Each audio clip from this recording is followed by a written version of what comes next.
Bonjour à tous et bienvenue sur la chaîne Mado aime les animaux. Aujourd'hui, je parle de diarrhée et de gestion de diarrhée, de gestion de colite, cette inflammation du côlon qui génère une diarrhée souvent aiguë, souvent rapide, profuse.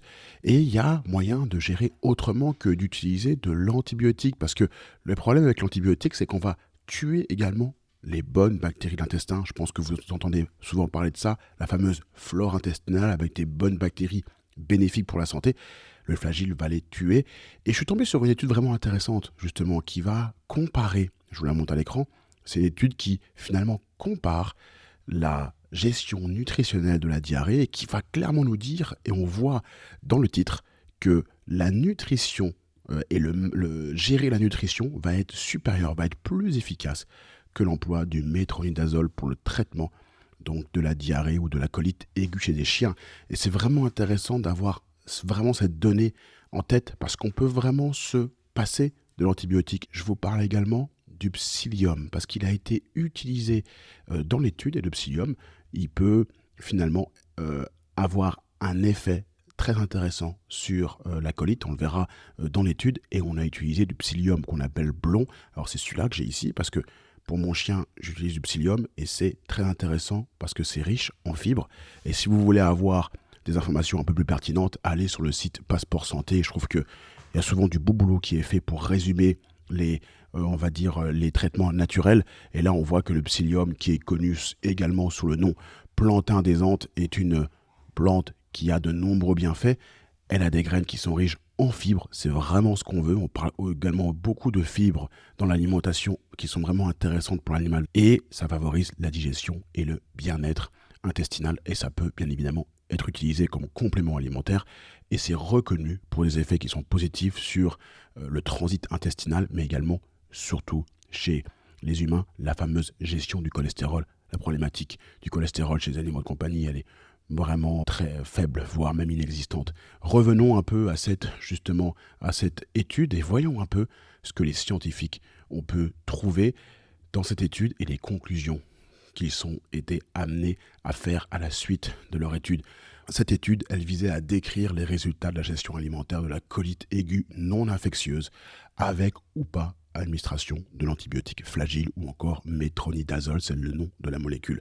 On a pris 59 chiens de propriétaires qui étaient atteints de colite et on les a dispatchés en 3 groupes. L'essai a duré 30 jours. Il y avait un groupe avec un régime qui avait été changé, un régime qui était augmenté en fibres, donc facilement digestible.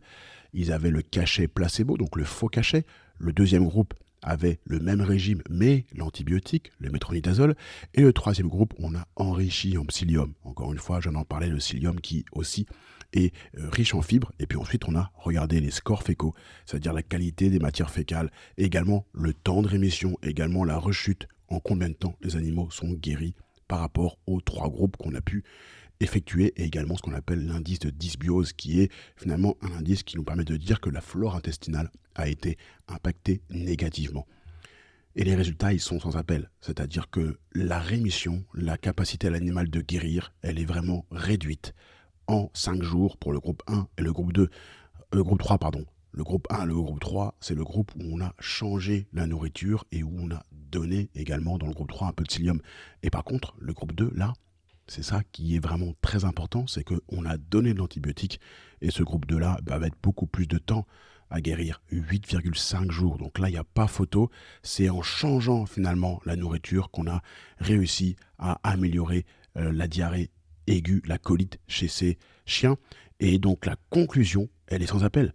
L'ajout d'antibiotiques, donc de métronidazole ou encore de flagile, a un effet négatif sur le microbiote intestinal et donc on peut aussi, et c'est la conclusion de l'étude, la gestion alimentaire avec ou sans ajout de psyllium s'avère plus efficace que l'utilisation de l'antibiotique pour gérer ces colites aiguës. C'est important aussi de dire que dans ces études-là, les chiens avaient été screenés bien évidemment pour écarter tout problème parasitaire dans les selles. Donc pratiquement, ce qui est possible de faire en cas de diarrhée, c'est bien sûr de consulter son vétérinaire, de changer la nourriture, de passer sur des gammes qui sont plus digestibles, et puis pourquoi pas rajouter également du psyllium. En faisant ça, c'est possible de guérir son animal naturellement sans utiliser un antibiotique qui peut avoir malheureusement un effet délétère sur du long terme, mais qui aura certainement à 100% un effet délétère sur la flore intestinale. Merci de me suivre, merci de me soutenir, et je vous dis à très vite pour d'autres contenus sur la chaîne Mado aime les animaux. À bientôt.